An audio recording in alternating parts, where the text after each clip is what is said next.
Good evening, everybody. We are back again for the seventh installment. Installment's the wrong word. The seventh session of our wonderful class with Bob Trask, also known as Brother Bob, also known as Reverend Bob, also known as Extraordinary Human Being. We're glad that you're all here and that you are able to join us this evening. And we look forward to a time where we're going to share even deeper into the wonderful book by Dr. Joe Dispenza. And that book, again, is You Are the Placebo. So without any more interruptions or any more chat about, we now are going to go to Bob, and he's going to get us started. Thank you, Janet, and thank you, Unity of Vancouver, for the great honor of allowing me to come to you and be with you this evening. To begin with, let's start off with our meditation as we usually do.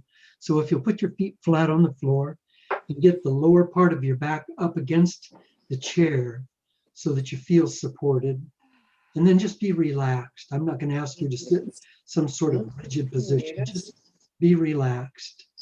Completely relaxed. And then when you are, I'm going to ask you to begin to breathe. I know I don't want to use the word deeply, because when I say breathe deeply, sometimes people suck this great volume of air in and it feels like they're splitting. I just want you to breathe fully. Just breathe in a full breath of air through your nose, please. And then when you exhale, I want you to just drop your shoulders, relax your body, and just let the air out. Don't push it out. Just let the air out. And let the exhalation be at least twice as long as the inhalation, so that as with each breath, you fall deeper and deeper into peace. I'm going to be quiet for a little bit. Inhale through the nose, exhale through the mouth. Exhalations at least twice as long as inhalations. I'll be back.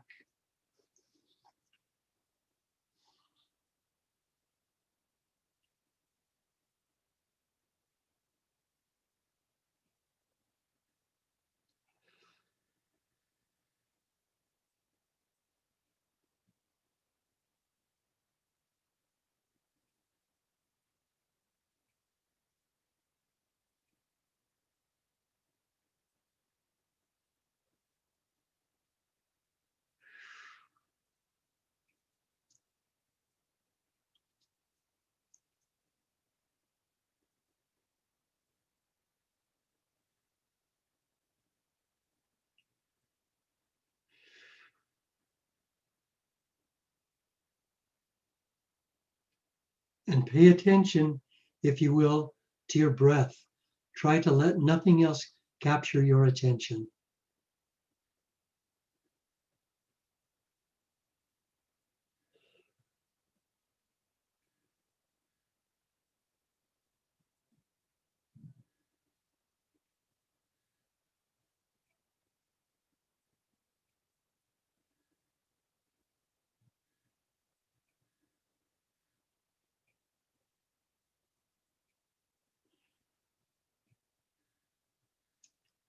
Your inhalation now is become slower and slower.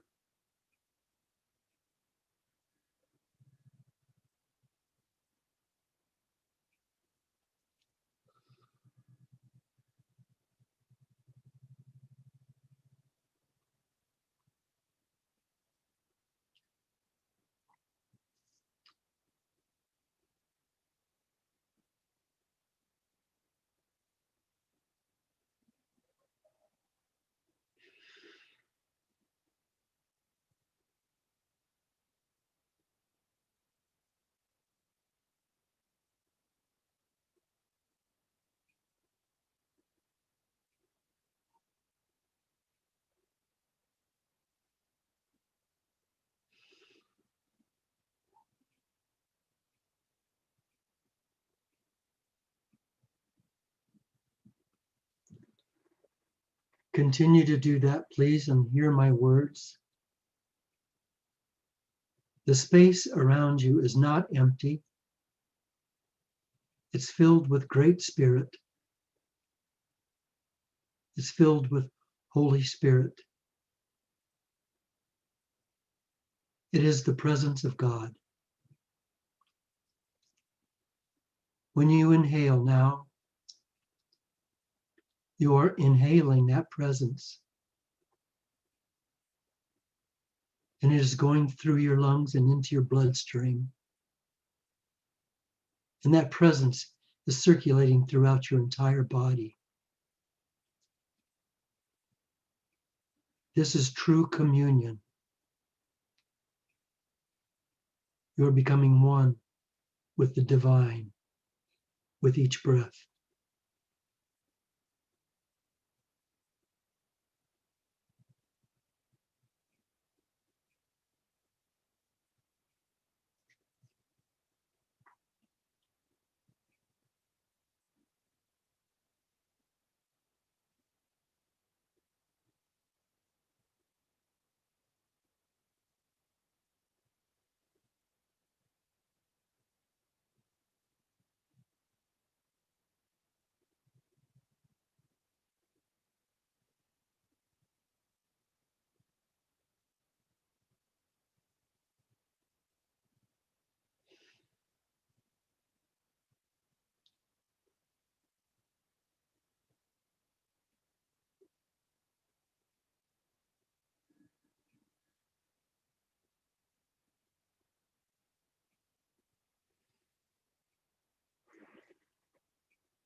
And that pure grace that you're inhaling, as it flows through your system, becomes your grace. So that when you breathe it out, you breathe it out into the world and out into those people who need your grace. So each exhalation, let it be your blessing to the world, and particularly to those people you know of who need this blessing.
You can feel that grace, that presence of God, transferring and transmuting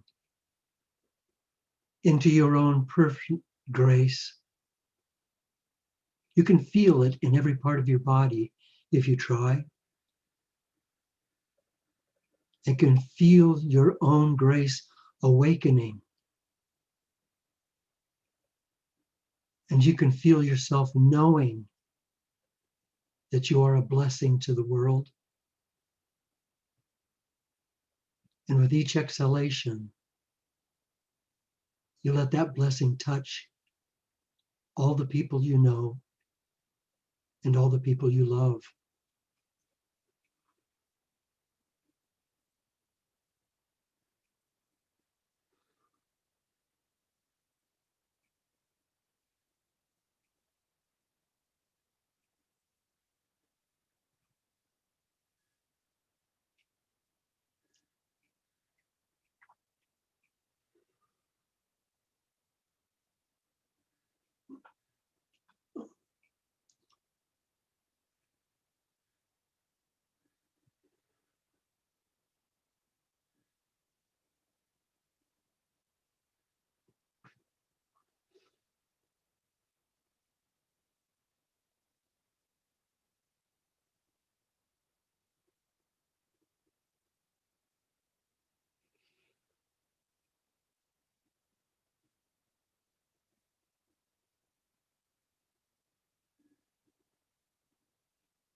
Are you now welcoming the presence of God inside you?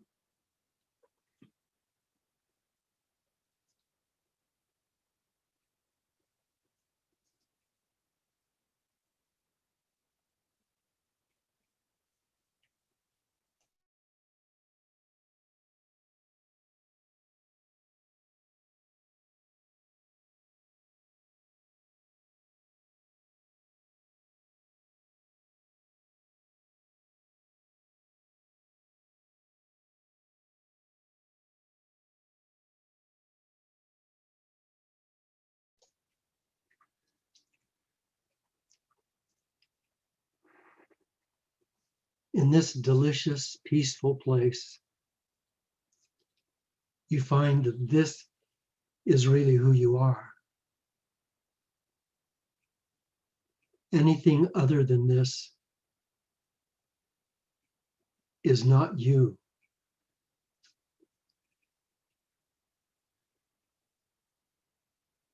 In a moment, I'm going to ask you to come back so that we can be about our work. But before we do, I'd like to represent you in speaking to Holy Spirit. Great love, great beloved, great mind of God, great presence, great healer. Thank you for being with me. Thank you for letting me be you. Thank you for giving me the freedom to live this life in service to the light and in service to love. Thank you for this class this evening. We open our minds and our hearts that we might grow to be more in service to you and to your light of love. Amen. And now, my dear friend, I'd like for you to come back, but when you come back, please bring with you this feeling, this peace. Don't leave it behind, because truly it is who you are. So come back whole and complete. Take 60 seconds. I'll let you know when the 60 seconds is up. Take your time. Gather yourself together.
Allow yourself to come back now.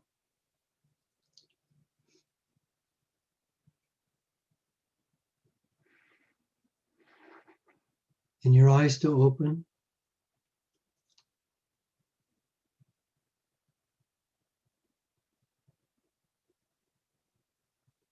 I'd like to take a moment and say something to those of you that are watching and visiting with us on YouTube. It's very easy for you to also be visible in this class if you want to by just going to Vancouver Unity website and just going down to this class and tapping on the place that lets you in.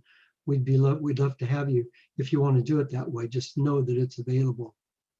For the rest of us, I'd like for us to talk for a little bit about what happened with your week, because this was for us a week of miracles. And I'm not sure, unless you tell me, that you saw the miracles, because every week you're opening new doors in the mansion of your soul. And every day there's more light flooding in. And certainly because of that, more things are happening in your life. And you're finding out more and more how wonderful and how powerful you are. And you're finding out how loved you are, and you're finding out the miracles around you. Some of them you may think really aren't miracles that you brought about. It's easy for us to stand aside and watch miracles happen and say, gee, that was really interesting, but I had nothing to do with it. But you were there, and your consciousness was there, and you had something to do with it. So I'd like for you to just take a little bit and talk to me, talk to each other about what happened this week. What happened? And also you might talk a little bit about what it was like reading chapter 6. What really occurred to you? What beautiful things did you learn that maybe actually began to change your way of thinking? So I'm going to be quiet now. Unmute yourself and jump in. Hi, Bob. It's Lynn here. Hi, Lynn. And it's just been a very magical week. More time, it always is. And I have a friend that I chat with online at bedtime, and we always leave each other giggling and laughing and falling asleep in that wonderful state. And last night we decided we also pray for each other and for our husbands and for friends. And we decided to do a generic prayer for the entire world last night. And just trusting, we know that the higher power, God force, would know the details. And it just left me in like I was floating in a pool of love. It was quite spectacular. And we each did a silent prayer ourselves, and then we reported back to each other what went on and what we did. And it was just so magical. What's the name of your friend, Lynn? Nan, or Nancy, but she goes by Nan. Nan. Good. I'm glad you brought her name up, because now we have her presence here as well. I'm just loving your story, and I'll tell you why. Because we pray a lot, and a lot of us that grew up in strict traditional churches learned how to come on bended knee and beg and praying. But I've heard very few people talk about what I consider to be true prayer, which is what you and Nan did, which is that you become immersed in the grace of God and one with that grace, and then you are the prayer at that point. And I know you know that. I know you felt it. It's a beautiful story. Thank you. Someone else?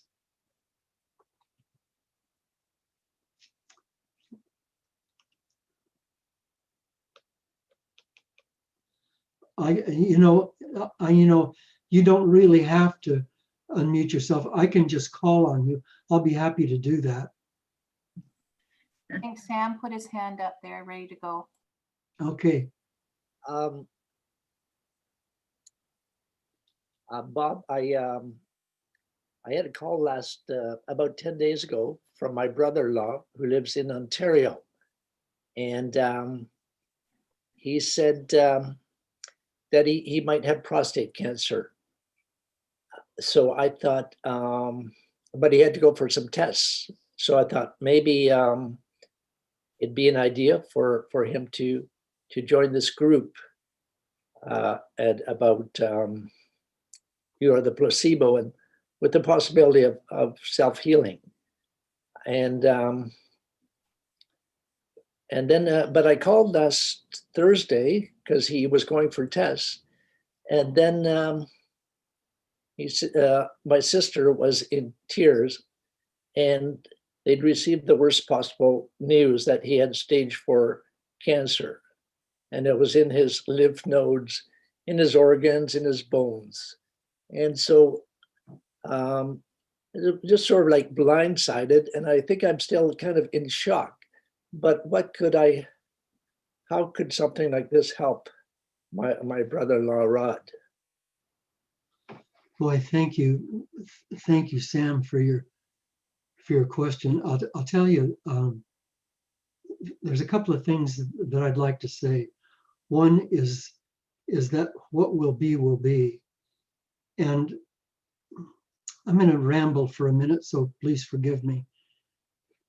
Nothing happens without a purpose. Now, don't misunderstand that, because I hear that a lot. Everything has its purpose, but it's a lot deeper than that. It's that when a thing happens, and before a thing happens, it doesn't happen.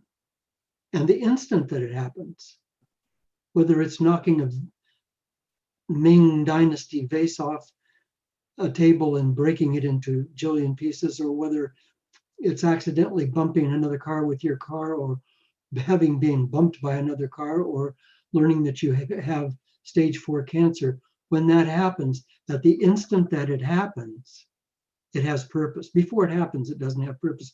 That's why I don't like to be misunderstood, because one would think, oh, well, it happened because it needed to happen in order to fulfill this purpose. No, when it happened, it then became purposeful. So think of it as, if you will, as if you were down in the Southwest, back in my country, and you were sitting on the ground watching a Navajo woman weave a rug. And everything that she puts into the blanket or the rug, every weave that goes in there, is a part of life, if that's the tapestry of your life. So before that thread goes in, it's not a part of the rug. But once it goes in, it's a part of the rug. Once a thing happens, it then has a purpose. Then it then belongs to us, and it belongs to our life. And at that point, our life has changed. At that point, the blanket has changed. A new color is now in the blanket. Now, there are multiple people with stage 4 cancer, millions, I would guess, with stage 4 cancer that become completely healed. And there are a lot of people that die of cancer that never get to stage 4.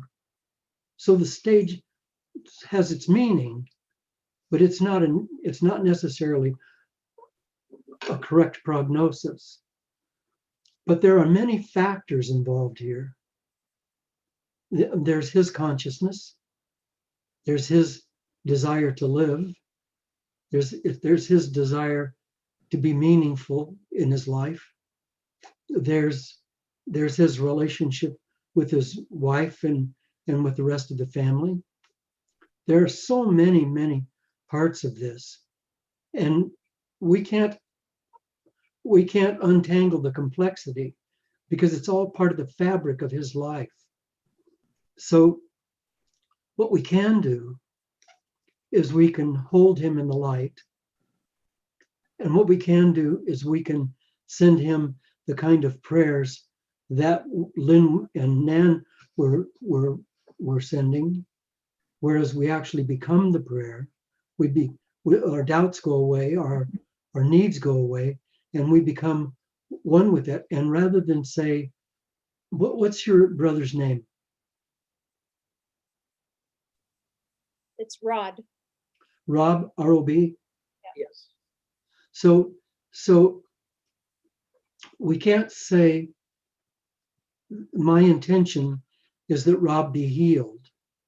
What we have to have is, my intention is that Rob become whole, perfect, and complete in whatever way works for him, because he's in charge of his life. And wow, I have learned this lesson so many times where I've done what people think are miracles in helping people heal. And then within a month or two, they were right back in that same situation again. They were completely healed. They were cancer-free or whatever was gone. But the need that they had to be in that situation came back. I'm not saying that's true with Rob. I'm just saying that we don't know everything about Rob. But what we can do is we can be his back. We can have his back. We can be the core of his spiritual being. And we're going to do that in just a minute. But what I really want you to know is that you have your own grief going on here that has really nothing to do with him. I mean, certainly he's part of the picture, but your grief is your grief, and your fears and doubts are your fears and doubts. And that also needs to be healed. That needs to be focused on. And his wives and other people in the family, they are also at effect from this diagnosis. So everyone needs to be included. And all of the complexities that I just mentioned around Rob, all those need to be included. So we pray for the best and the greatest in the mind of God, whatever that is. Not buying into the diagnosis and also not disagreeing with it. Going separate from that, seeing him as whole, perfect, and complete, seeing him well, knowing him to be well. So what I'd like for us all to do is to take 60 seconds and send our healing energy to Rob. Now, what I'd like for also to do. I just have to correct his name. It's Rod, like Roderick. Oh, Rod, I'm sorry, Rod. Thank you, Rod. So what I'd also like to do is at the end of 60 seconds, I'm going to say thank you. That's the end of 60 seconds. Then I'd like for you to take another 60 seconds. And I'd like for you to bring to mind who else you know in your world, one or multiple people. Lay them all before you. Bring them all before you. Put your hands up and feel the grace pouring out of your hands into them. It's your pure love. We already know from scientific studies that when people in the hospital are prayed for, they're more likely to get well than people who are not prayed for. What is that? The Catholics pray in their way. They say a rosary. The Buddhists pray in their way. We in the New Thought movement pray in our way. But it doesn't make any difference, does it? They still get well because it's love. We're pouring our intention and our love into them. So for the next 60 seconds, it'll be Rodney, and then after that 60 seconds, I'll tell you, and then we will send our healing energy. Now look, folks, we are the placebo. That's what we're doing here. We're healers. That's what we're doing here. So when we do this, don't do it with faint heart and saying, I don't know if it works. I don't know if I can. Demand it. You are the incarnation of Holy Spirit.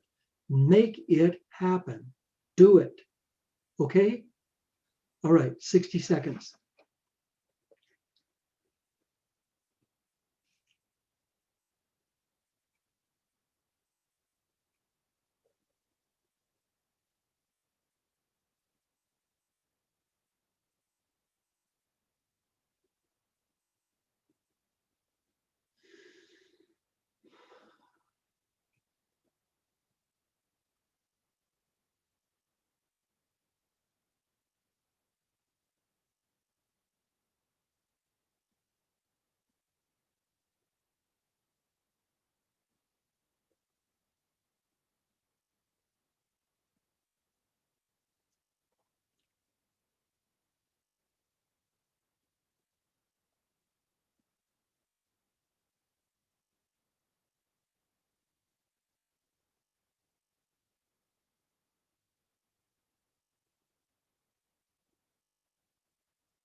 Oh, Rod, our brother, you are balanced. You are balanced, and the grace is flowing through you unimpeded. Every part of your body is whole and perfect and complete. And you are filled with the joy of our love. And now for the next 60 seconds, please bring in those other people, lay them before you, and fill them with your love.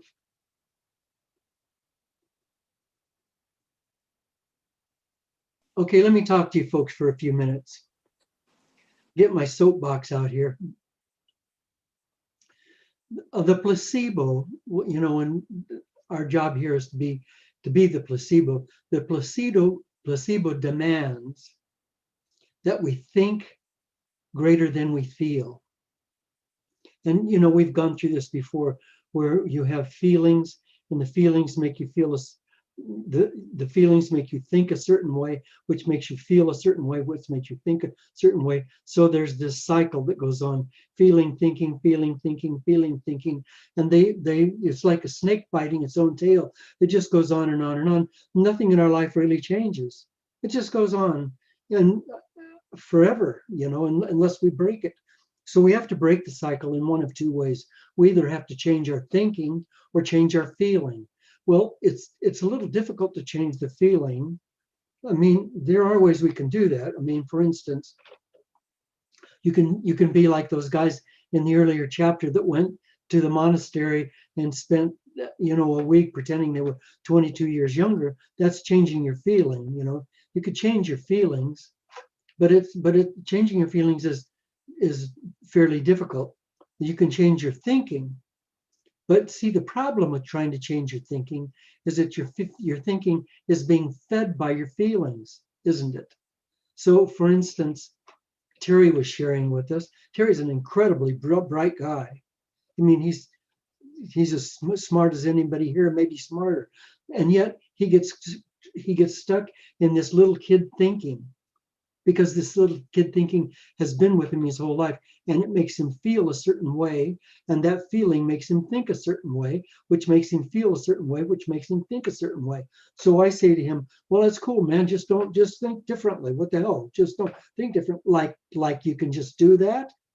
You can't just do that, because the feelings are pounding into you all the time, aren't they? And the feelings are dominant. I mean, they're overwhelming. I mean, it's like you're drowning in the open ocean with no boat inside, and you're pretending that you're walking along on a desert. It's like, hello, it's, you know, I can't just make believe or pretend. So to think greater than you feel means that you have to change the platform of your thinking. And the platform of your thinking is your subconscious mind. Now, you know by now that 95% of our thoughts and of our thinking pattern comes from our subconscious mind, doesn't it? Comes from our subconscious mind. So the subconscious mind gives us thoughts, and those thoughts are 95% repetitive. What I thought yesterday, I think today. What I think today, I thought last week. What I think today, I thought 2 weeks ago. It just keeps repeating, because I'm in the cycle. And it's regarding several things. I'm in a cycle regarding my marriage. I'm in a cycle regarding my kids. I'm in a cycle regarding my creativity. I'm in a cycle regarding my health. All those cycles are going on, and they're all feeding each other. And they're just like little pinwheels running around in my life. And that's my identity. That's who I think I am. It's not who you are. It's not who you are at all. Not at all. It's just, that is so erroneous. Wayne Dyer's first book, Your Erroneous Zones. This is your erroneous zone. It's error thinking. So how to change that? How to get out of that? Because the subconscious mind, I think I had this class, or maybe the class before this, when I talked about a British physicist who was hired to back in the days when computers were those great big huge boxes. He was hired to create a computer system that would equate that would equate the wisdom or the thinking power of the average subconscious mind, And he was given a lot of money to hire a team and go create this computer system. And after a few months, he went back to the sponsors and said, I'm going to give you your money back. We can't do it. I said, why not? And he said, well, we've done all our calculations and we think we might be able to make a computer that would equate the power or the size and power of the subconscious mind. But if in order to house it, we'd have to have a box the size of the Empire State Building. Now, my friend, I'm talking about your subconscious mind, the size of the Empire State Building. And that's not the real problem. The real problem is that once we got it housed in that building, it would recognize who it is and start making judgments about itself. And then we'd have to build another building and another building. You have hundreds of trillions. Have any idea how many a trillion is? Hundreds of trillions of memories of different attitudes, of different, and they're all, it's like they're like the hairs on Oliver the cat's back. They're just, all of those memories are all just together. And if you knock one of them, it knocks another one. And you knock this one, it knocks this one. And now you bring in new information from the outside. Something happens, I don't care, it doesn't make any difference. You see somebody that you thought you recognized, said hello, turns out that wasn't anybody that you knew, and you felt a little embarrassed, whatever, it doesn't make any difference. You have an event, whatever that event is. It goes in through your conscious mind, down into your subconscious mind, which is stored in all of the cells of your body, all of the 37.2 trillion cells of your body, goes down into all those cells. And it has to fit, because that whole subconscious mind has what it calls logic. It's logic, it's balance. So when you have a new experience that comes in, if it doesn't fit with the subconscious mind, it gets kicked out. And if it doesn't kick out, it gets twisted around so that it fits, and then it gets put into a slot. So it's hard for you to have a new experience, because every new experience gets judged and twisted around so that it's like the old experiences. So there's never anything new. The subconscious mind is a library of everything that you've ever heard of or thought of or did, every event in your life, whether it happened directly to you or if you heard about it or saw it on television or the news or somebody told you about it, or even you dreamed it, the dreams. See here, you know what a DVD player is, right? DVD player, you put the little DVD in, turn it on, and it plays, and you can see it on the screen. You have trillions of DVD players playing all the time in your subconscious mind, playing all the time. If somebody hits a certain button, you know, when people say, I hit his button, if you hit a certain button, that DVD player plays, that music, that memory from the past. Now you hit pause and you go over and hit this button, and that memory from the past plays. They're all playing. You just hit the right buttons and they all play. When you have a new experience, it goes in and it says how many other experiences were like this. It pushes those buttons, they all play, and this has to fit in as one of those, or it gets rejected, or it gets tweaked around so that it can fit. So we become automons. We are no longer free. We're no longer in charge of our lives. The subconscious mind is the judgment responder, the reality filter, and it becomes your personal identity. It's who you think you are. That's the ego. Now, I don't want you to go bad about the ego, because egos are good things. They're really good things. It's just that they got misinformed. You know, if you hired a foreman, if you've got a job to do, and you're going to build a church, and you hire a foreman to build the church, and he gets the plans for a grocery store, you're going to get a funny looking church.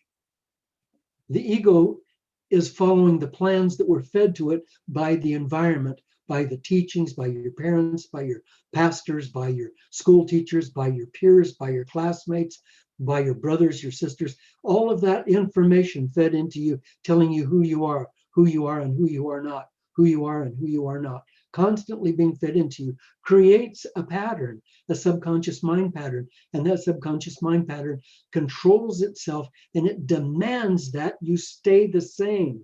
It doesn't want you changing. The ego absolutely does not want you changing, because the ego is that which would have to change. And the ego isn't going to change. The ego says, no, I'm not changing. So it'll do anything. You'll be in this class and all of a sudden you'll get really sleepy. Or all of a sudden you'll start remembering, God, did I pay that bill? And your mind will go somewhere. It's your ego pulling you away. Doesn't want you to go where we're going. So there are ways that you can reprogram your subconscious mind. One of the ways is through meditation. And if you will go to Facebook, Bob Trask, and look at today's and yesterday's Brother Bob's daily inspiration. Just go to Bob Trask, it's right there. If you'll go there, you'll see a link to a meditation that is so beautiful. And if you have a problem meditating, what you do is you go and you just turn on this music, and you can either watch the screen, these beautiful pictures, or close your eyes and just listen to the music. Just do that for 5 or 10 minutes, 2 or 3 times a day. That's meditation. And when you're in that place, the old programs are being ameliorated and toned down and moved into a place of more peace. Enough meditation, and you change your life. I tell you that if you do what I'm asking for 1 week, do it for 1 week, you'll say to me, gee, my life just changed. Oh, Uda's saying that she's not on Facebook.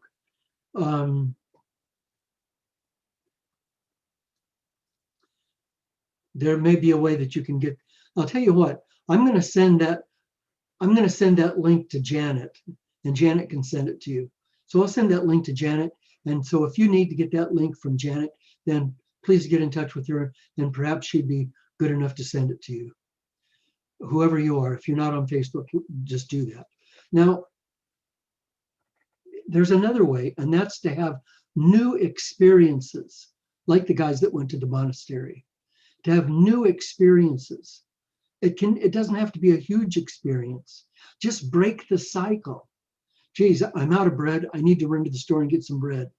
I'm going to run down to this market. Wait a minute. I won't go to that market today. I'll go to a different market. And here's the way I drive to that market. Wait a minute. I'm not going to drive that way. Now I'm going to go this way.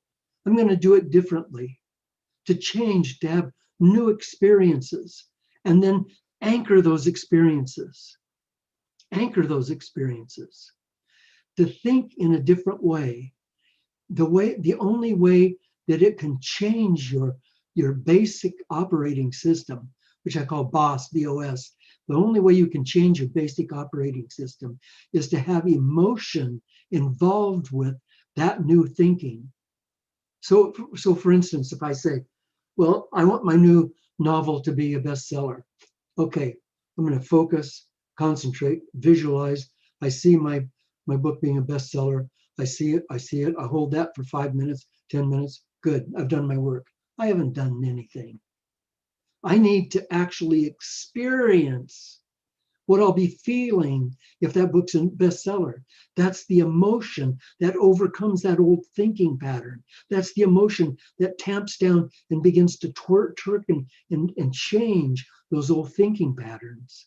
I have to become emotional about things, emotional about the goals that I have. I have a dear 20-year-old man and an actor, beautiful guy in New York City that's suddenly got this stage 4 cancer throughout his body, and he and his family are all deeply concerned, and I'm deeply concerned, and I want that to go away. So what I do is I hold Christian in my mind, and I send him all my love, and I send him all my healing power, and then I say, there, I've done that. That's not enough. I have to send myself with that. I have to get involved. I have to get emotional. I want him to be healed. I love him so much. He is so beautiful. I need to turn myself on. And so to change your thinking, meditation, new experiences, new thoughts, but all of those have to have some emotion behind them. The emotion of what it is that you really want to be feeling. So like if I have a problem of feeling abandoned and feeling misunderstood, then what would it feel like if I was accepted totally and completely understood and surrounded by people that accepted me and loved me and understood me? What would that feel like? And then turn that feeling on and hold the vision in mind, the vision with that in mind. That's when the miracles happen. That's what makes us miracles. I'm reading a little bit from my outline. Just give me a minute. I don't want to miss anything. So one more thing I just want to say, and then I'm going to be done with this. That's that when you were growing up, you experienced a lot of incidences. You maybe maybe you came from a spanking family and you got spanked a lot, or maybe you got spanked for something you didn't do, or maybe you got punished for something you didn't do, or whatever. You have your own childhood traumas and your own teenage and later traumas. You have all of your traumas. See, the thing of it is that each one of those traumas was outside the box. Now stay with me on this because it's really important. Each one of those traumas was outside of the box. Each one of those traumas was outside of your normal thinking. Was outside of your normal thinking pattern. That's what made it traumatic. And when that happened, in order for you to justify what happened, listen to this now, you made a new decision about yourself. You made a new decision about yourself. So when your dog ran out in the street, got hit by a car, and you were holding your dog when he died, what decision did you make about yourself? I'm not worthy of having a pet. I will always be hurt. You started making decisions when you were wrongly accused. I'm abandoned. Nobody cared. What decisions did you make about yourself? Those decisions are still there. They're still the laws in your Constitution. You need to change the laws. You need to go back and look at those things and say, that's not true. This is what's true. And you need to do it with energy, with emotion. Now, I've given you some things to do, and you need to go to work on those. So during this next week, I really want you to spend some time with that. But right now, I'm going to send you off to the breakout rooms. And here's what I want you to do in the breakout rooms. I want you, because our last chapter 6 was about suggestibility, I want you to talk about the stubborn parts of yourself. The stubborn parts of yourself that resist suggestibility. Now, let me tee this up for just a minute. There was the young man who was hypnotized into becoming an assassin. I want you to be able to be hypnotized into becoming an assassin. That's how suggestible I want you to be. Because no one's going to come along and try to make you an assassin. That's not going to happen. What is going to happen is that you're going to come to this and other classes, and there's the suggestibility is going to be that you are a spiritual master in charge of your life and able to work miracles. And I want you to be suggestible enough to buy that hook, line, and sinker to the bottom of your soul. So what are the blocks? What are the attitudes? What are the old pains? What are the old decisions that you made about yourself that keep you from being suggestible? And I know you're going to have to look a little bit for this, but I want you to look. You're going to have 15 minutes. Is that right?